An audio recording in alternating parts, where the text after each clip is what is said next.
নমস্কার বন্ধুরা, কেমন আছেন সবাই? আশা করি সবাই ভালো আছেন।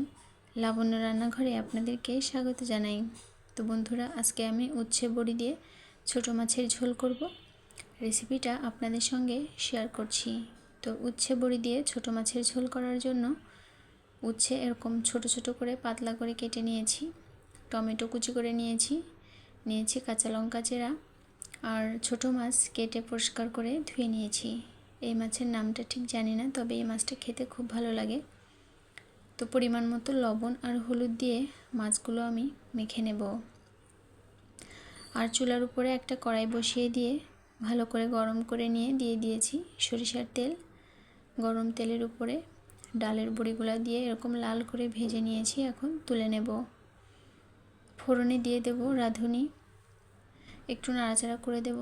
আজকের রান্নাটা আমি সরিষার তেল দিয়েই করছি, তবে আপনারা চাইলে সাদা তেলেও করতে পারেন। তো গরম তেলের উপরে ছোট মাছগুলো দিয়ে দেব। এই রান্নাটা বড় মাছ দিয়েও করলে খুব ভালো লাগে। তো ছোট মাছগুলো ভেজে নেব চুলার আঁচটা একটু বাড়িয়ে দিয়ে।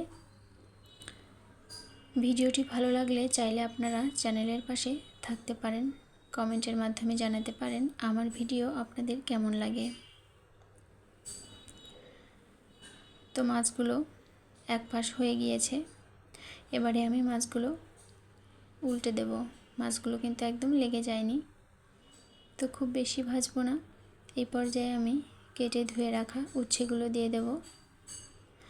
এবারে টমেটো কুচি আর কাঁচা লঙ্কা চেরা দিয়ে দেব ভেজে রাখা বড়িগুলো, পরিমাণ মতো হলুদ আর লবণ দিয়ে দেব।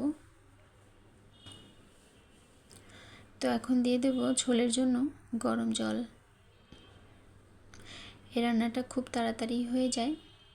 উচ্ছেগুলো যেহেতু পাতলা করে কেটে নিয়েছি, সেজন্য খুব বেশি সময় ধরে জাল করার প্রয়োজন নেই। তো একটু নাড়াচাড়া করে দিয়ে আমি ঢাকা দিয়ে রাখবো। 1.5 থেকে 2 মিনিট মতো জাল করে নিলেই উচ্ছেগুলো সেদ্ধ হয়ে যাবে। তো ফিরে আসছি 2 মিনিট পর। উচ্ছে তরকারি কিন্তু অনেক বেশি সময় ধরে জাল করলে তেতো ভাবটা বেশি হয়ে যায়, তো খেয়াল রাখতে হবে যেন অনেক বেশি জাল হয়ে না যায়। তো খুব সামান্য চিনি দিয়ে দিলাম ঢাকনাটা খুলে, আর ডালের বড়ি আর উচ্ছেগুলো খুব ভালোভাবে সেদ্ধ হয়ে গিয়েছে। তো আমি একটু লবণ দেখে নিলাম, লবণটা ঠিক আছে।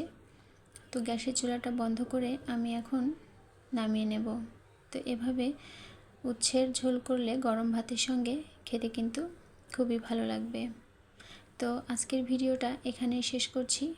পরবর্তীতে আবার নতুন ভিডিও নিয়ে আসব।